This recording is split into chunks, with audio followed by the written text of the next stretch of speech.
Good day, mga kayang master, eto na ang susunod na kabanata ni Mr. Daryl Darby pero bago ang lahat pa-like and share and subscribe ang ating channel, at pindutin ang notification bell para lagi kayong updated sa lahat ng kabanata, at eto na rin ang full chapter ni Mr. Daryl Darby kaya abang-abang na lang po sa iba pang mga kabanata. Marami pong salamat. Ang asawa kong tinitingala ng lahat, kabanata 3111, sa oras na ito, si Chester ay naupo doon at hindi mapigil ang huminga ng malalim, ang kanyang kalooban ay napakasalimuot. Sa nagdaang ilang araw, sinusubukan ni Chester na pagtatalo sa kadena ng bakal, ngunit siya ay masyadong mahina at nabigo. Ginawa nito si Chester na inis, at kung ano ang hindi maipaliwanag na nabalisa siya ay ang kontrata ng kaluluwa sa pagitan niya at ni Pluto ay tila nangyari. Sa oras na ito, hindi alam ni Chester na maraming mga bagay ang nangyari sa nagdaang ilang araw. Nilamon ni Donahue ang kapangyarihan ni Pluto at pinalitan siya ng bagong Pluto. Siya, nang si Chester ay madilim at nalulumbay, sa sandaling ito, narinig ko ang isang tunog ng mga yabag sa labas, napakagaan. Kaagad pagkatapos, ang pinto ng piitan ay itinulak bukas, at ang isang pigira ay lumakad papasok. Ang bisita ay tila isang mata na daga ang ulo, at ang kanyang mga mata ay kumikislap ng tuso. Ito ang sinalaygan ng puting kabayo na si Huang Qiang. Pagkakita kay Huang Qiang, lihim na nakasimangot si Chester. Palace Master Chester nang makarating siya sa harap, pinisil ni Huang Qiang ang isang ngiti at nalugod. Ano ang pakiramdam mo pagkatapos na nandito ka ng ilang araw? Biro ni Chester. Kung makikita mo akong nagbiro, kung gayon ikaw ay nabigo. Matapos isara sa loob ng 10.5 buwan, hindi maaaring mamatay si Lao Su. Ang puting kabayo ay malas at kasuklam-suklam, at si Huang Qiang ang kanyang minion, natural na hindi magkakaroon ng magandang mukha si Chester. Si Huang Qiang ay napahiya nang makita niya ang ugali ni Chester ngunit tumawa pa rin siya at sinabi, Palace Master Chester, huwag kang napakalayo. Ang mga sakop mo ay naririto upang alagaan ka, sinabi ito. Si Huang Qiang ay mukhang seryoso, ngunit ang kanyang mga mata ay kumislap sa tuso. Ang Huang Qiang na ito ay likas din sa tuso, walang balita tungkol sa puting kabayo sa loob ng ilang araw, at bigla siyang naging ayaw, at nais niyang hanapin si Chester para sa ilang benepisyo. May pakialam sa akin narinig ito, hindi mapigilan ni Chester na mapangutya. Huwag kang pumunta sa isang ito, pag-usapan natin, ano ang sasabihin sa iyo ni Bema na gawin sa akin. Palace Master Chester, nagmamadaling sinabi ni Huang Qiang, hindi yun ang puting kabayo na nagpadala sa akin, ngunit napunta ako sa iyo ng mag-isa. Pinag-uusapan nito, ang White Horse ang pumalit sa posisyon ng Lord of the Palace at ikinulong ka. Ito ay ganap na isang krimen, at ang mga nasasakupan ay matagal nang hindi nagawa panindigan mo. Sa pagkakataong ito ay sumabak ako at binalak na iwan ka mag-isa. Talaga tumingin si Chester kay Huang Qiang pataas at pababa, at gaanong sinabi. Natatakot ako na hindi ito ganoon ka-simple, tama Chester pinag-isipang mabuti, at sa isang tingin, nakikita niya na may ibang plano si Huang Qiang. Hoy, si Huang Qiang ay ngumiti at sumandal, ang Palace Master ay talagang may pag-iingat, ang kanyang mga nasasakupan ay may labis na peligro, syempre, may kondisyon. Basta maipasa mo ang pamamaraan ng paglipat ng mga bulaklak at mga puno sa akin, hinayaan ko lang kayo, paano ito? Layunin ni Huang Qiang na makuha ang pamamaraan ng paglilipat ng mga bulaklak at puno. Dapat mong malaman na ang paglilipat ng mga bulaklak at puno ay ang lihim na libro ng Coral Palace. Tanging maaaring magsanay ang master ng palasyo, matagal na itong hinanggad ni Huang Qiang. Narinig ito. Ang lugar ay tumawa ng malakas, masyadong tamad na kalokohan. Ikaw ay isang walang kahihiyan na kontrabida, nais din ng Palace of Eternal Youth na ang bayan ay magpadala ng kanyang mga lihim na mabilis na gamulong. Hindi ko pinapayagan ang maruming mata isang pangungusap, masidhing, ganap at walang awa. Ang mukha ni Huang Qiang ay biglang nagbago, labis na pangit, at sabay na inis sa galit. Sa susunod na segundo, mapanglo ang mukha ni Huang Qiang at nahayag ang kanyang tunay na mukha. Hinugot niya ang kanyang punyal at idiniin ito sa puso ni Chester, masungit niyang sinabi, hindi ko alam kung paano itaguyod, Chester, sa palagay mo ikaw ay ang Panginoon pa rin ng palasyo ng mahabang buhay, Ngayon ay isa lamang ito ay isang bilanggo lamang, at mabilis na ibigay ang lihim na libro, kung hindi, hahayaan kitang mamatay ng walang lugar na mamamatay. Gayunpaman, si Chester ay hindi nagpanik sa lahat, ngunit tinitigan siya ng malamig, na may paghamak sa kanyang mga mata. Naghahanap ng kamatayan, ang titig ni Chester ay ganap na nagalit kay Huang Qiang, at sa isang pag-iyak, ang punyal ay sinaksak ng matindi. Nang makita na tatusok na ng punyal ang kanyang puso, ang mga kamay at paa ni Chester ay nakatali sa mga tanikala, hindi na makalaban, kaya't binilisan niya ang kanyang katawan. Sa susunod na segundo, nakarinig ako ng isang malulutong na tunog, at pagkatapos ay nasira ang tanikala na bakal sa kamay ni Chester. Kabanata 3112. Nang makita na ang tanikala ng bakal sa kamay ni Chester ay hindi sinasadyang gupitin niya, nagulat ang katawan ni Huang Qiang, at agad siyang natigilan. Walang hiya na kontrabida, sa sandaling ito, galit na sigaw ni Chester, biglang itinaas ang kanang kamay at hinampas ng palad si Huang Qiang. Matapos makulong ng napakaraming araw, si Chester ay labis na mahina, ngunit ginawa niya ang makakaya sa palad na ito. Si Huang Qiang ay hindi pa nagpapabagal, at walang oras upang umiwas. Ang buong tao ay sumigaw at lumipad ng direkta, lumilipad ng 10 metro ang layo, at sa wakas ay hinampas ang pader sa pasukan ng yungib bago lamusong ng mahina. Sa oras ng paglanding, nagbuhos ng dugo si Huang Qiang at nawala ng hininga. Hindi niya inaasahang mamamatay siya, nagsikap siya upang makakuha ng mga benepisyo mula kay Chester, ngunit siya ay nagwasak sa sarili at nagpakamatay. Pinatay niya si Huang Qiang gamit ang isang palad, at ang natitirang panloob na lakas ni Chester ay halos maubos, at siya ay masyadong pagod na umupo at humihingal. Matapos magpahinga sandali, dahan-daang tumayo si Chester, kinuha ang punyal na nahulog sa lupa, at pinutol ang tanikala na bakal sa kanyang paa. Pagkatapos maghanda na umalis sa kuweba, ngunit sa sandaling ito, nakita ko ang isang dagandong mula sa pasukan ng yungib, ang putik at graba ay bumagsak, ang buong yungib ay biglang gumuho, at ang pasukan ay biglang nasara. Malinaw na ang lungga na ito ay matagal nang nawala. Ngayon lang, napailing si Huang Qiang ng isang palad at tinamaan ang pasukan, dahilan upang gumuho ito. Nang makita ang eksenang ito, si Chester ay takot, at nais niyang umiyak ng walang luha. Akala ko maaari kong kunin ang pagkakataon upang makatakas, ngunit hindi ko inaasahan na siya ay ganap na nasa desperasyon. Ito na ba ang tadhana ko sa sandaling ito? Si Chester ay puno ng kapaitan, umatras ng ilang mga hakbang, at sumandal sa pader ng bato, pakiramdam ng sobrang sama. At sa sandaling ito lamang, nakarinig ako ng isang piraso ng rubble na dumulas sa pader na bato sa likuran ko na inilalantad ang isang butas na kasing laki ng kamao. Si Chester ay natigilan, hindi sigurado, malinaw na naramdaman niya na mula sa pasukan ng yungib, mayroong isang mahinang hangin na ihip, na naglalantad ng isang pahiwatig ng malamig na hangin. Kakaibang, may iba pa sa inabandunang kuweba na ito. Sa pag-iisip tungkol dito, kaagad na naglupasay si Chester, na may isang sandang sa kanyang kamay, at sinimulang gupitin ang butas. Sa maikling panahon, ang butas ay lumalaki at lumalaki. Sa sandaling ito, nagulat si Chester nang makita ang sitwasyon sa loob, tuluyan ng natigilan. Nakita ko na ang mga hakbang ay paunti-unti nang nakababa. Hindi ito natural na kuweba, ngunit isang lihim na kalsada. Nakita ni Chester na ang mga dingding na bato sa magkabilang panig ay kinatay ng mga primitive na pattern, na halatang luma na.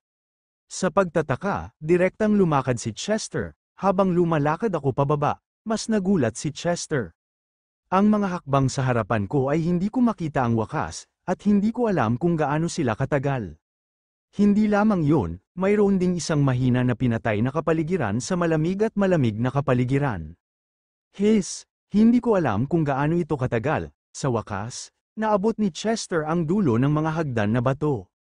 Si Chester ay tuluyang natigilan sa eksenang nasa harapan niya. Kabanata 3113, ipinakita sa harap mo, ay isang malaking bukas na espasyo. At sa paglilinis na ito, mayroong isang itim na hukbo na maayos na nakapila, isang pulutong ng daan-daang libo, lahat ng pulang dugo na itim na nakasuot, may hawak na isang itim na bakal na mahabang kutsilyo, nakamamatay na lingyon. Paano ito magkakaroon ng isang malaking hukbo sa ilalim ng lupa sa lihim na kalsadang ito? Nagulat, tuluyan ang nabigla. Di nagtagal, nag-react si Chester at nalamang may mali. Nakita ko ang hukbo sa aking harapan, mga sundalo na nakasakay sa mga itim na kabayo, maayos na nakaayos, ngunit hindi pa rin gumagalaw, tulad ng mga eskultura. Ang bawat sundalo ay masungit, ngunit ang kanyang mukha ay isang patay na kulay abo, halatang namatay. Matapos ang mahabang panahon, ngunit ang katawan ay nagpakita walang mga palatandaan ng pagkabulok, tila maaari siyang mabuhay muli anumang oras. Sa harap ng hukbo na ito, mayroong isang malaking platform ng bato kung saan nakalagay ang isang simbolo ng tigre at isang dami ng mga teksto. Si Chester ay lumakad ng nagtataka, inilalahad ang teksto. Binabasa ang salita sa pamamagitan ng salita. Ang pangalan ko ay Sima Yunfei, General Dojo Xuanjia Dojo. Sa sandaling ito, naramdaman lamang ni Chester ang kanyang utak na umuungos. Si Chester ay pamilyar sa mga sinaunang libro at minsan ay nabasa ang isang makasaysayang dokumento sa Timog Cloud Continent. Malinaw niyang naaalala na bago ang kasalukuyang pamilya ng imperyo ng South Cloud, mayroong isang dinastiyang Dojo na namuno sa kontinente ng South Cloud sa halos 1,000 taon. Sa oras na yun, ang dinastiyang Dojo ang dinastiyang dating nagtatag ng isang misteryosong nakabaluti na kabayo, na tinawag na Blood Buddha. Ang dugong Buddha na ito ay matapang at hindi magagapi, at ang pinuno ng dugong Buddha ay tinawag na Admiral. Nang maglaon, nahulog ang dinastiyang Dojo, at ang madugong hukbo ng Buddha na misteryosong nawala din. Maaaring ang hukbo sa harap mo ay ang Blood Buddha. Nagulat, tinignan ni Chester at nagpatuloy na basahin kamakailan. Narinig ko ang paghihimagsik ng Long, pinangunahan ko ang lahat ng mga general na magmadali upang suportahan ang kabisera ng imperyo sa hangganan. Paano ko nalaman na habang nagpapahinga sa daan, ako ng mga tiktik ng Long sa hukbo? Walang sino man ang nakaligtas sa pagkalaso ng 180,000 sundalo, at hindi ako tumingin sa aking mga mata. Matapos ang mga rebelde ng Long ay sinakop ang trono, upang pigilan na mailantad ang iskandalo, inilibing ko sa lupa ang lahat ng aking 180,000 sundalo ako at ang mga sundalo. Nabigo na bayaran ang biyaya ng emperador, namatay sa galit, namatay sa mga hinaing, at naghintay lamang ng isang araw upang makita ang araw muli. Sa pagtatapos ng pagbabasa, nanginginig ang pangit na buhok ni Chester, at mahirap na huminahon ng mahabang panahon. Hindi katakataka na kakaunti ang mga sinaunang libro tungkol sa Xuanjia Iron Agent sa mga makasaysayang aklat. Lumabas na noong nawasak ang dinastiyang Dojo, ang mga sundalo ng Blood Buddha ay nalisan ng kaaway gamit ang kasuklam-suklam na paraan, at pagkatapos lahat sila ay inilibing. At ang 180,000 sundalo ng Blood Buddha na ito ay namatay dahil sa galit, at ang kanilang mga phantom ay nagpatuloy pagkatapos ng kamatayan, na humantong sa bangkay na hindi nabubulok sa libu-libong taon. Pinag-uusapan nito, kung dati ay hindi ito malalaman ni Chester, ngunit pagkatapos niyang maging messenger ng Pluto, marami siyang mauunawaan. Halimbawa, ang sundalo ng Blood Buddha na nasa harapan niya ay namatay dahil sa kanyang galit matapos ang kamatayan, ang aswang ay hindi umalis sa katawan, nalilikha ng eksena sa harap niya. Nang si Chester ay palihim na nagbubuntong hininga, bigla, ang madugong mga sundalong Buddha sa madla, na may isang malamig na ilaw na nagniningning sa kanilang mga mata, direktang nakalock kay Chester. Ola. Biglang nilock ng maraming mata ng mga namatay, nanginginig ang puso ni Chester, at nanginginig ang kanyang buong katawan. Bagaman ang mga sundalong ito ng Blood Buddha ay matagal nang patay, mayroon pa rin silang kamalayan dahil sa kanilang mga hinaing at mga nagtatagal na espiritu. Lubos na nakakasakit ang pagkapasok ng hindi sinasadya sa kanilang natutulog na lugar. Nagpanik, sinubukan ni Chester ang kanyang makakaya upang pakalmein ang kanyang sarili.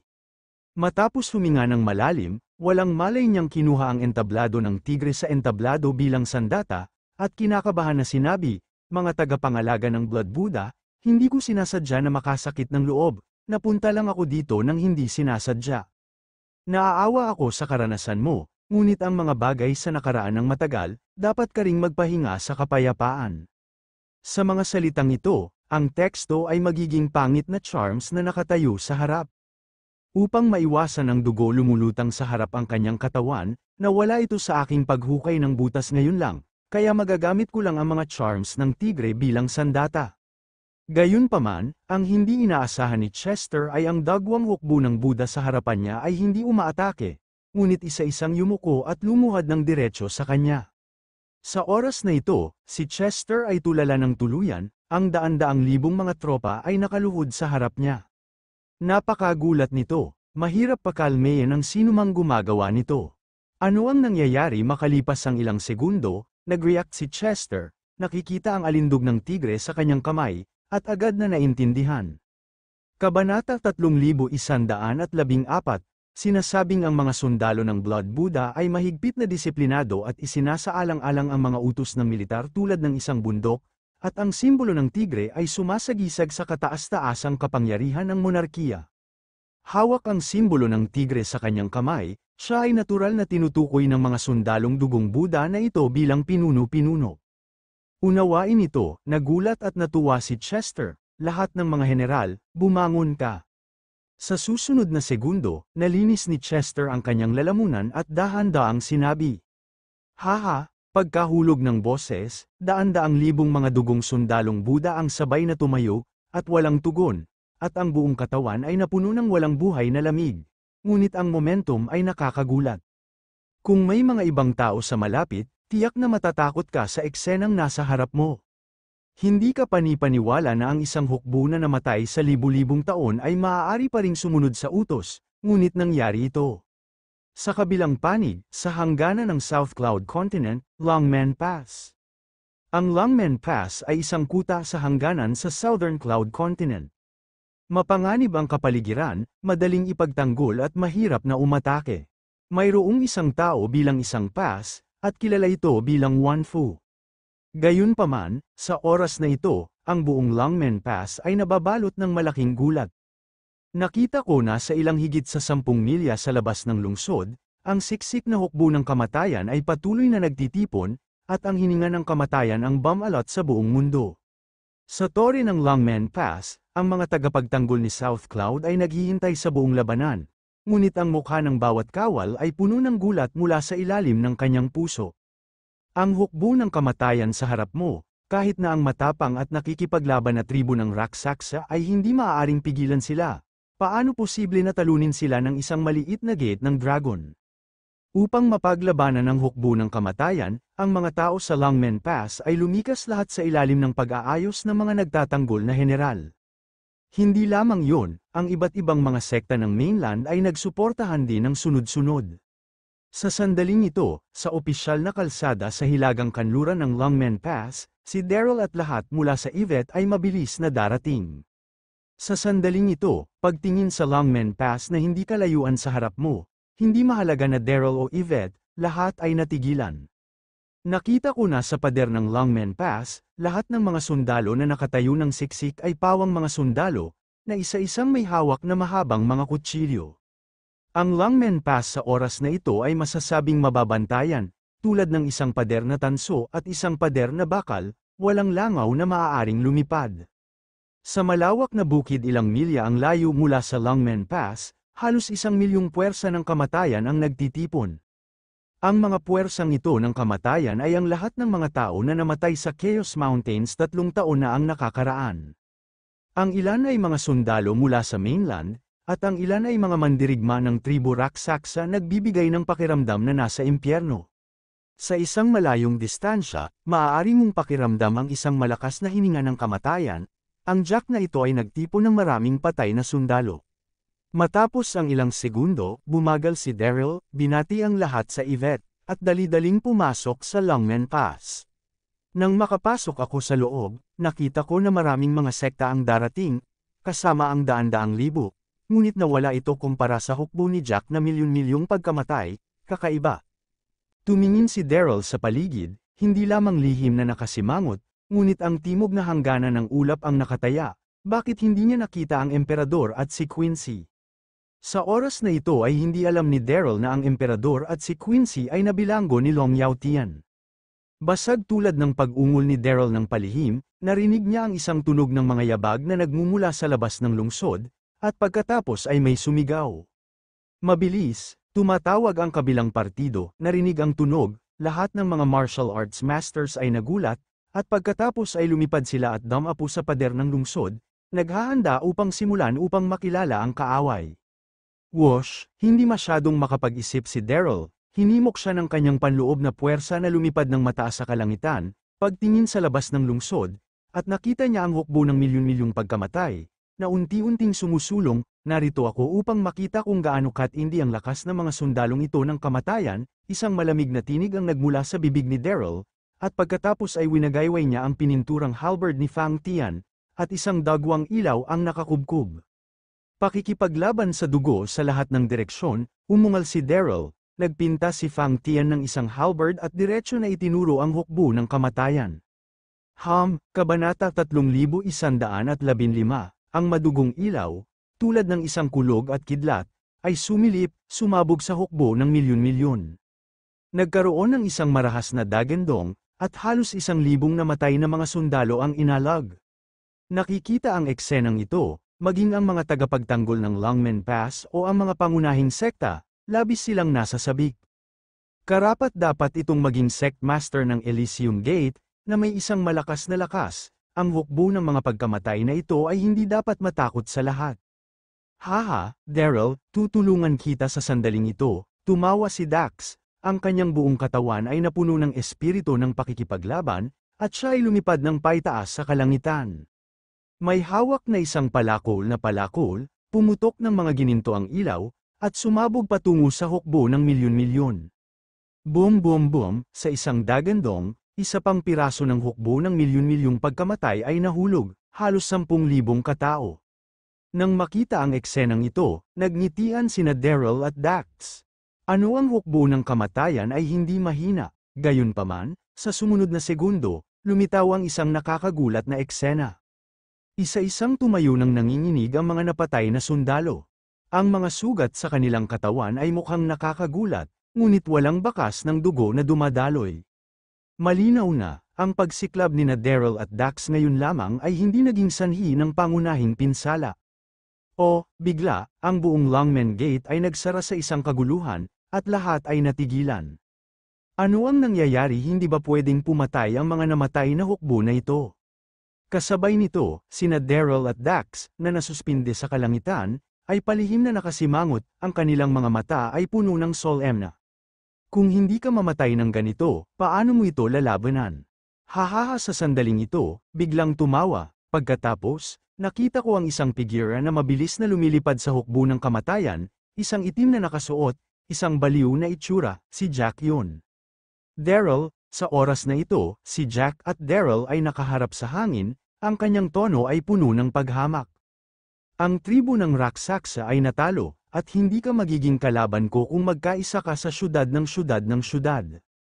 Dapat kang sumuko ng masunurin. Pagsuko narinig ito, malamig nang umiti si Daryl, sinalubong ang tingin ni Jack, walang takot, at kumalat ang boses sa madla. Jack, pinagkanulo mo ang tribo ng Raksasa at sumilong sa Pluto. Hindi na ito isang tao, sumuko ka, hindi ikaw ay mas mababa kaysa sa iyo. Sinabi niya, hindi mapagpakumbaba o mapagmataas, naghahanap ka ng kamatayan. Namula ang mukha ni Jack nang marinig ito, at naramdaman niyang labis siyang napahiya. Sa kanyang puso, hindi niya naramdaman na nagtaksil siya sa tribo ng Raksasa, at ang bibig ni Daryl ay isang taksil, na kung saan ay hindi matitiis. Nararamdaman ang galit ni Jack, si Daryl ay hindi man lang nagpanik, at malamig na kinutya. Pinagtaksilan mo ang tribo at bumaling sa Hades. Ang mundo ay hindi kinaya, kahit na mayroon kang isang hukbo ng milyon-milyong pagkamatay, ikaw ay isang mahirap na walang kaluluwang bug. Patayin. Talagang galit na galit si Jack at sumigaw ng galit. Ang buong hukbo ay umatake, at hayaan akong umakyat sa Longmen Pass, walang iniiwan. Ang boses ay nahulog, at ang milyon-milyong hukbo ng kamatayan ay sumigaw, nagmamadali na parang isang alon. Lumulutang sa hangin si Jack, kumikislap ang kabaliwan sa kanyang mga mata.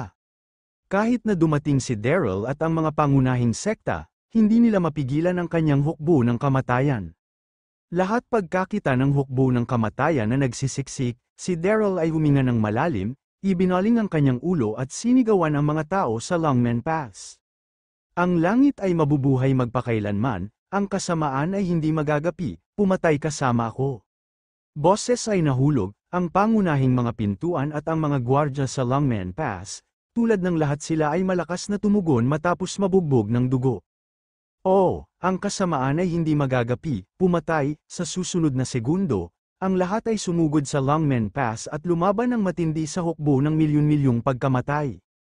Kabanata 3116, si Daryl ay nasuspindi sa hangin, pinapanood ang mabangis na labanan sa ibaba, lihim na nagulat.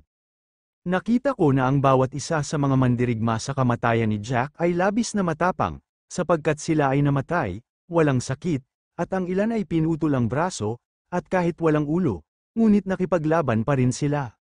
Mayroong isang malaking pagkakaiba-iba sa lakas ng dalawang panig.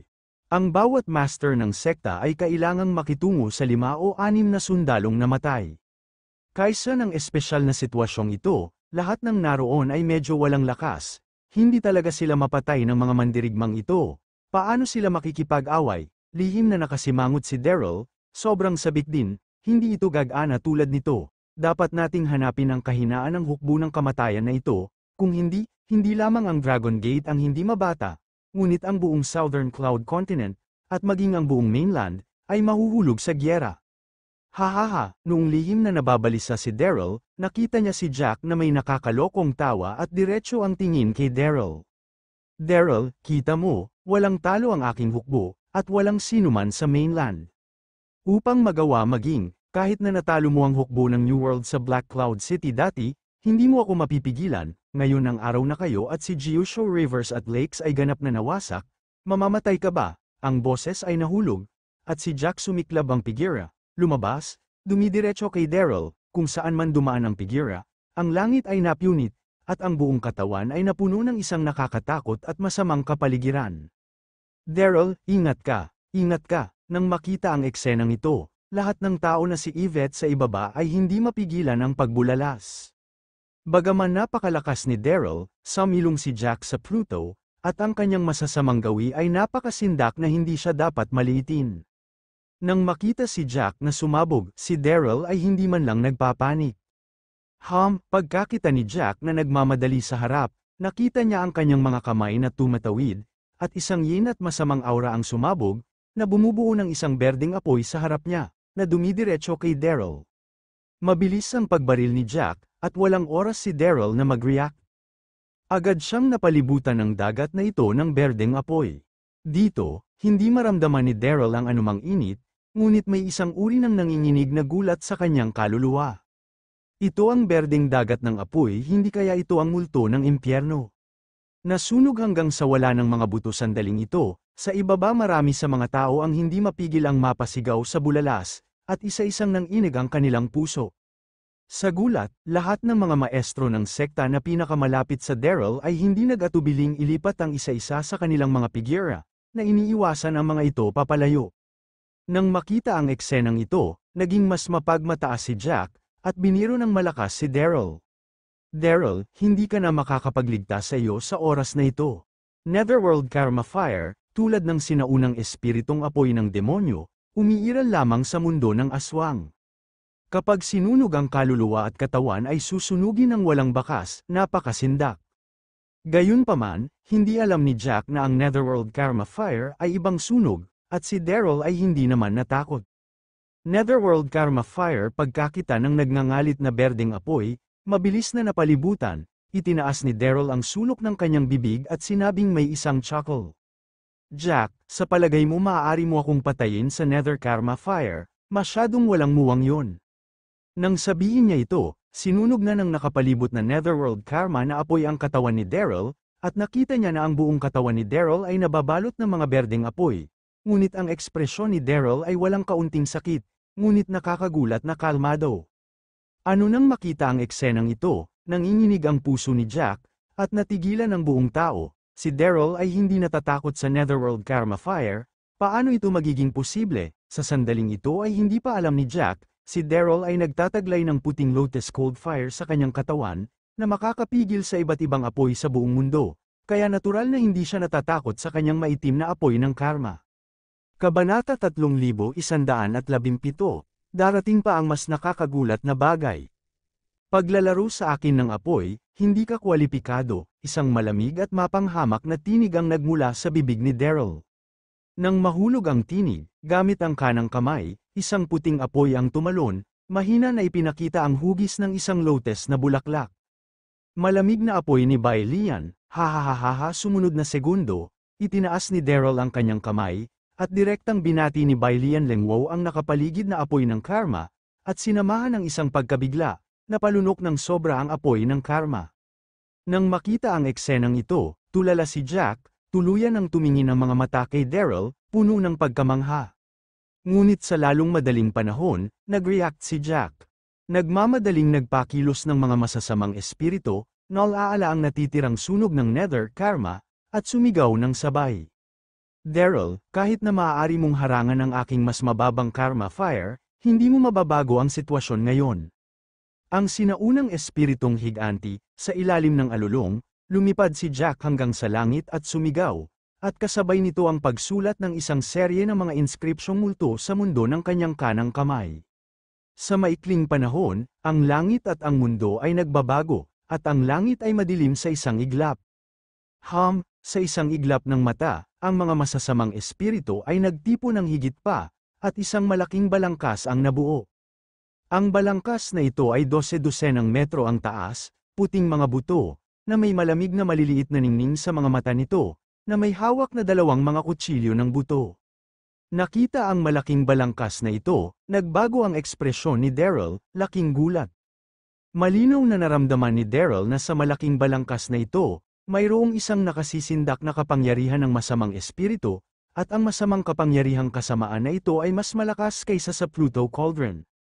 Hindi pa rin alam ni Daryl na si Jack, bilang unang papay ng Pluto, ay binigyan ng mabigat na responsibilidad ni Pluto, kaya nagturo siya ng maraming mga diskarte sa multo sa mundo, at ang kanyang lakas ay mas malakas kaysa kay Haring Kenny.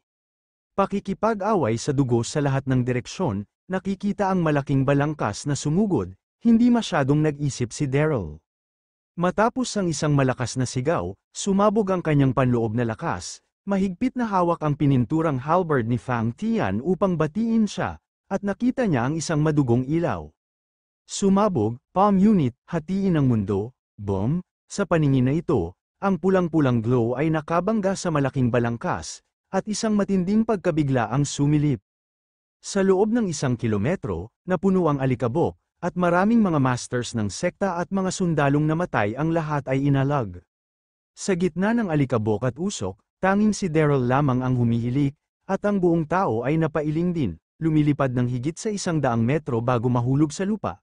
Ang katawan niya ay churned ng dugo at ang kanyang mukha ay napakamapatla. Bagaman hindi siya nasugatan, malinaw na nadama ni Daryl na ang kanyang lakas na panloob na lakas ng dantian ay nagpapakita ng mga palatandaan ng karamdaman. Pagkatapos ng lahat, ito ay ang malaking balangkas na ito, na ang lakas ay sobrang kakilakilabot. Daryl, tutulungan kita, sa sandaling ito, sunod-sunod na umungal si Dax, at ang kanyang figura ay sumabog, hawak ang mahigpit na palakol, at dumiretso kay Jack.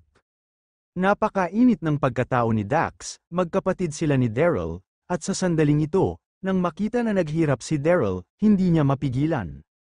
Mahusay na sage, gayunman, ang ekspresyon ni Daryl ay nagbago, at hindi niya mapigilan ang pagsigaw, huwag kang maging mapusok. Bagaman natanggap ng dakilang sage ang langit na nagbubukas ng, hindi niya talaga naintindihan ang kapangyarihan ng Heaven Sky Axe, sa nasabing yun, sasugad sana si Daryl upang pigilan ito, ngunit ang Dax ay napakabilis, at sumugod na siya sa malaking balangkas, isang pangkat ng mga masasamang gangster, lahat ay namamatay, umungol si Dax, binuksan ang palakol at lumipat, palabas na matindi sa malaking balangkas, clang. Narinig niya ang isang malinaw na malakas na ingay, at ang malaking balangkas ay tinadtad at gupitin upang makabuo ng isang bakas, at ang malaking katawan ay kinilig din. Ito ay tila medyo nahihiya, ngunit sa katunayan hindi ito nakaranas ng labis na pinsala. Sa sumunod na segundo, nagrik ang malaking balangkas, at ang malamig na mga mata ay agad na nakakandado kay Dax. Itinaas niya ang kanyang kamay at pinalis ang malaking kutsilyo ng buto. Dahil malapit ang distansya, walang oras si Dax na umiwas. Kaya't siya lamang ang makakagawa, gamitin ang kanyang axe sa langit upang harangan siya. Boom! Ang malaking buto ng kutsilyo ay nakabangga sa palakol, At si Dax ay nakita na lumilipad palabas na tulad ng isang cannonball. Kabanata 3118, mahigpit na hawak ni Dax ang palakol, nagpupumiglas na tumayo, at mabangis na nakatitig kay Jack, laking gulat ng kanyang puso. Kahit na ang Sky Axe ay hindi maaaring gamitin dito, at ang nagtatanggol na lakas ng malaking balangkas na ito ay masyadong abnormal. Haha nakatingin sa malaking balangkas na kanyang ipinatawag, at dinurog sa mukha niya sina Daryl at Dax, hindi masabing mayabang na sinabi ni Jack at bulalas. Kumusta naman ang mga bayani ng mainland? Ano ang magagawa ko sa ang Sky Axe? Hindi ba pareho ito sa pag-apak sa akin? Matapos bumagsak ang boses, nagbigay ulit ng utos si Jack sa higanteng balangkas. Sa isang iglap, ang malaking balangkas ay tumalikod, ang kanyang mga mata ay nakalok muli kay Daryl, at pagkatapos ay sumugod tulad ng isang maliit na bundok, sa puso ni Jack, si Daryl ang pinakadakilang kaaway, pagkatapos pumatay kay Daryl, si Dax ay walang kinakatakutan, nang makita muli ang malaking kalansay na nagmamadali, hindi masyadong nag-isip si Daryl, hinihimok ang figura na mabilis na umatras, at sabay na binuksan ang bag ng espiritu ng hayop. Daryl, maaari ka lang bang magtago? Hindi mapigilan ni Jack na manunuya ng malakas. Huminga ng malalim si Daryl at malamig na sinabi Jack, hindi ka maipagmamalaki dito. Malakas ka talagang gawin ang malaking taong ito, ngunit huwag kang masyadong magtiwala. Hindi ko ito malunasan. Hindi ibig sabihin na hindi ito kayang pagalingin ng iba. Narinig ito, puno ng pagkasuklam si Jack. Naglalaroan ka lang ngayon Bago siya matapos magsalita, inirapan niya ang harapan ni Daryl at natigilan. Whoosh! Nakita ko na ang hangin sa harap ni Daryl ay biglang napangit, at pagkatapos ay isang manipis na figure ang lumitaw sa harap ng lahat, isang ice blue na mahabang palda, isang magandang mukha, at isang masikip at perpektong katawan, na nagbibigay lamang sa mga tao ng isang uri ng lamig. Malamig na buto, ito ay si Bing Yao. Mula nang lumabas ang Pluto Cauldron, si Bing Yao ay nagsasaka dahil sa labis na pagkonsumo, at ngayon lamang siya ganap na gumaling. Pinag-uusapan kung saan, hindi balak ni Daryl na humingi ng tulong kay Bing Yao, ngunit ang sitwasyong nasa harapan niya ay talagang hindi mapigilan. Pagkakita kay Bing Yao, kung si Jackman o ang mga tao sa ibaba, natigilan silang lahat. Maraming lalaki ang tumingin ng diretsyo. Ano ang isang magandang babae, kung ano ang isang malakas na hininga, kung ano ang isang malamig na ugali. Hoy, sa wakas, natauhan si Jack at tinignan si Bing Yao pataas at pababa. Sino ka bilang isang papi na Pluto? Malinaw na naramdaman ni Jack na ang kagandahang nasa harapan niya hindi mapigil ang mag-impose. Walang takot, ang lakas na nilalaman sa katawan ay tila nauugnay sa mundo ng aswang. Patakbo na naman itong aso ni Pluto, ilang malamig na salita ang nagmula sa bibig ni Bing Yao. Habang nagsasalita siya, ang mga kilay ni Bing Yao ay mahigpit na nakakunod. Ang kanyang mga mata ay nagniningning ng malamig na ilaw, pagkatapos ay itinaas niya ang kanyang kamay, at ang temperatura ay bumaba bigla sa loob ng 1 kilometro ng kanyang paligid. Sa sumunod na segundo, may mga snowflake sa madilim na kalangitan, at sa kalangitan na puno ng mga snowflake, isang malakas na hininga ang mabilis na kumakalma. Nang makita ang eksenang ito, ang mga master ng pangunahing mga sekta na nakikipaglaban sa ibaba ay hindi maipaliwanag na nasa sabik, at sa parehong oras, dahil biglang bumaba ang temperatura, naging mabagal din ang mga aksyon ng milyon-milyong mga sundalong namatay. Kasabay nito ay naging seryoso ang mukha ni Jack at lalo pang naramdaman ng malaking kalansay ang banta, at umungol kay Bing Yao. Tumayo ka. Sa sandaling ito, isang pangkat ng yelo-asul na ningning ang lumitaw sa harap ni Bing Yao, na sumabog sa nakasisilaw na kinang, at pagkatapos, isang malaking asul na anino ng espada ang nakakulong. Sa susunod na segundo, sumirit ang malaking anino ng espada patungo sa malaking balangkas na nagdadala ng walang katapusang lakas. Nakita ko na ang asul na anino ng tibak ay parang bulalakaw, halos mapunit ang kalangitan saan man ito dumaan. Sobrang lakas. Sa sandaling ito, nararamdaman ang lakas ng asul na anino ng espada. Tuluyan nang nawala ang dating pagmamalaki ni Jack. Ang kanyang ekspresyon ay puno ng kakilabutan, malinaw na naramdaman niya na ang babaeng nasa harapan niya ay hindi isang bagay na makakalaban niya. Anong laking atake? Kabanata 3119.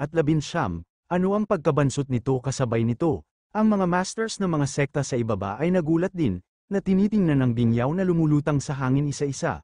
Lahat ay natigilan. Boom, sa sandaling ito, ang anino ng Taybak ay sumabog sa balangkas, at isang marahas na dagendong ang tumunog, at ang malaking balangkas ay umatras ng 12-dosenang mga hakbang. Ang balangkas na ipinagtanggol laban sa takot, ang mga bitak ay lumitaw, at pagkatapos ay nahulog sa lupa. Ito ay naging isang tumpok ng basag buto tahimik ang madla. Sa sandaling ito, hindi mahalaga na si Daryl o ang mga masters ng sekta, lahat sila ay hindi mailalarawan na nasa sabik. Mahusay, kung talunin mo ang malaking balangkas na ito, walang alinlangang talo si Jack.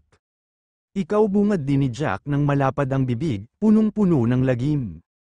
Imposible ito, sinabi ng kanyang kamahalan na si Hades na sa loob ng mainland, walang makakatalo sa sinaunang espiritong higanti. Maliban kung siya ang general o ang emperador na natrap sa kaldero ng Hades, hindi ba siya pag-iisip ng ito? Tumingin si Jack kay Bingyaw, tumutulo sa malamig na pawis. Ang iyong oras, sa sandaling ito, ang mga mata ni Bingyaw ay nakalock kay Jack, ang boses ay nahulog, at isang sumisindak na aura ang sumabog sa katawan ni Bingyaw, na tinamaan si Jack ng isang palad. Ayan yun, nararamdaman ang kakilakilabot na aura ni Bingyaw, nagulat si Jack, walang oras upang umiwas, kaya't hinawakan niya ng mahigpit ang mahabang kutsilyo sa kanyang kamay at sumugod sa unahan. Si Jack sa oras na ito ay hindi naglakas loob na maging pabaya, na hinihimok ang lahat ng panloob na paglaban na labanan. Bang, sa lakas ng palad na nasampal sa mahabang kutsilyo, naramdaman lamang ni Jack ang isang maladagat na lakas na nagmumula sa kanya, naungol, at ang lupa ay inalag pabalik ng 12-dosenang mga hakbang, ngunit lumaban pa rin siya bigla, ngunit ang haba ng kanyang kamay ang kutsilyo ay nabasag.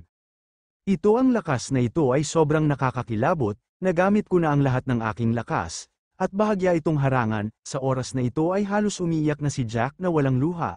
Paano niya hindi aasahan na si Daryl ay maaaring mag-anyaya ng isang nakakatakot na katulong, hamlihim na nakasimangot si Bingyaw, nagawang hadlangan ng kabilang partido ang kanyang palad, tila maraming nagawa sa kanya si Pluto. Si Daryl, na umatras sa gilid, ay nagpakita rin ng ngiti sa sandaling ito. Haha, si Bingyaw ay gumawa ng isang pagbaril, ang Jack na ito ay walang alinlangan na mamamatay, at kapag namatay si Jack, ang hukbo ng kamatayan na ito ay isang pangkat ng mga walang ulo na langaw, kaya't hindi na kailangang mag-alala. Mukhang sinundan mo ang Pluto at natutunan ng maraming kasanayan. Sa oras na ito, malamig na sinabi ni Bingyaw, at sa sandaling bumagsak ang boses, itinaas ni Jack ang kanyang kamay at mahigpit na hawak ang isang ice sword. Ang espada ng yelo na ito ay ganap na nakakubkob mula sa loob, na nagpapalabas ng walang katapusang paghinga ng yelo. Pagkalabas ng Taybak, bumagsak muli ang temperatura sa paligid. Bang, nararamdaman ang layunin ng pagpatay na tumagos sa katawan ni Bingyaw, malamig na pawis ang noo ni Jack, at hindi niya mapigil ang lunukin ang laway niya. Mas masahol pa, ngayon lang, sinubukan ko ang aking makakaya upang harangan ang palad. Ngayon ang iba pang partido ay seryoso at siya ay patay na.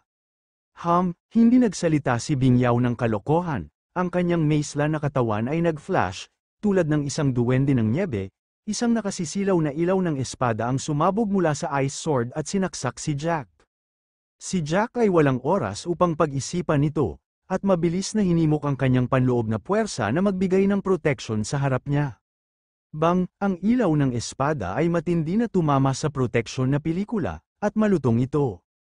Ang proteksyon na pelikula ay agad na nawasak, pagkatapos ay sumigaw si Jack, at ang buong tao ay nagulat at lumipad ng higit sa 100 metro ang layo. Pagkatapos ay nahulog siya ng malakas sa lupa, ngayon lang niya nilabanan ang palad ni Bingyaw, naubos na ang lakas ni Jack, sa oras na ito, nakaharap sa ice sword ni Bingyaw, hindi niya mapigilan, puff. Sa sandaling lumapag siya, nagbuhos si Jack ng isang dugo. Ngunit ang dugo ay itim, siya ay naging isang puppet ni Pluto at hindi na isang tao, kaya't ang dugo ay hindi na maliwanag na pula. Kabanata 3120, si Jack ng husto, at ang hukbo ng milyon-milyong pagkamatay ay tumigil din. Sa parehong oras, sina Daryl at Dax, pati na rin ang lahat na naroroon, ay nasa sabik din. Jack sa ilalim ng nakasisigla, anino ng bundok ng hangin patungo sa kalangitan, na nakadirekta kay Jack ay nagsabi. Jack, sinabi ko, ang basura mo nito, walang magandang wakas, sinabi ng Daryl na itinuro ng hangin kay Bing Yao na sumigaw patayin direkta siya. Sa oras na ito, nais ni Daryl na gawin ito mismo. Ngunit alam din niya na si Jack ay isang puppet na Pluto na may pangangatawan na naiiba sa mga ordinaryong tao, sa kanyang sariling kakayahan, hindi niya talaga siya mapapatay. Ngunit si Bing Yao ay iba, siya ang reyna ng Ming, at maging ang hari ng Ming ay natatakot na mabuhay. Nang bumagsak ang boses, ang nakapaligid na Dax at lahat ay nasa sabik din at sumigaw. Oh, pumatay sa kanya, mga hamak na tao na ito ay isang kalamidad para sa mainland. Ito ay hindi isang nakakalungkot na mamamatay ka, direktang biguin ang mga buto at abo.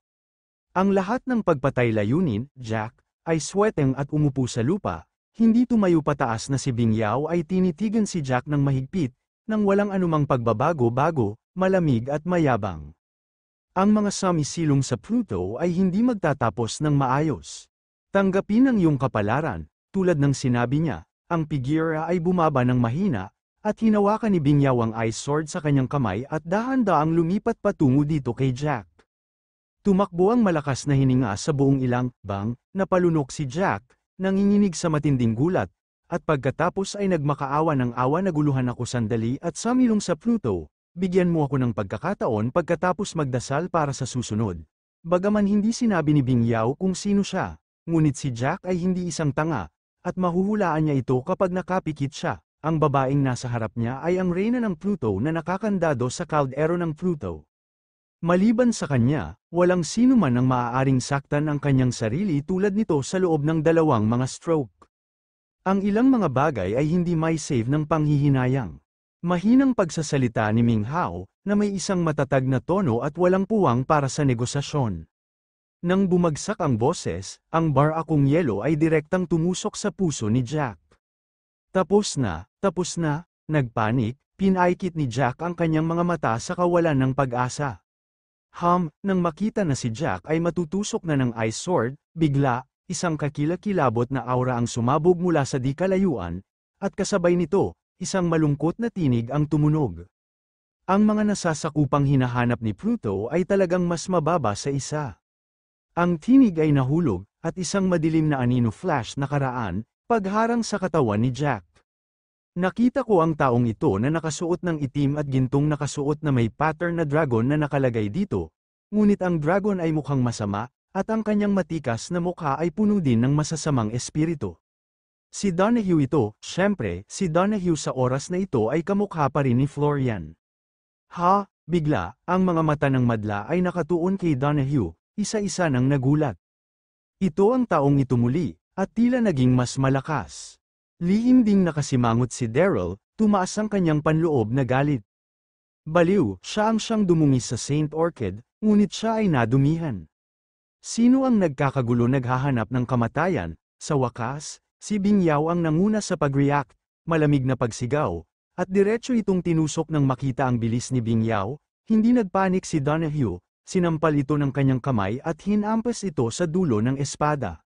Klang, narinig ang isang malinaw na tunog, nanginginig ang katawan ni Bing Yao, at napailing siya ng mahigit 12 mga hakbang, at ang ice sword sa kanyang kamay ay napunit din sa mga piraso. Nang makita ang eksenang ito, parehong nagulat sina Bing Yao at Daryl.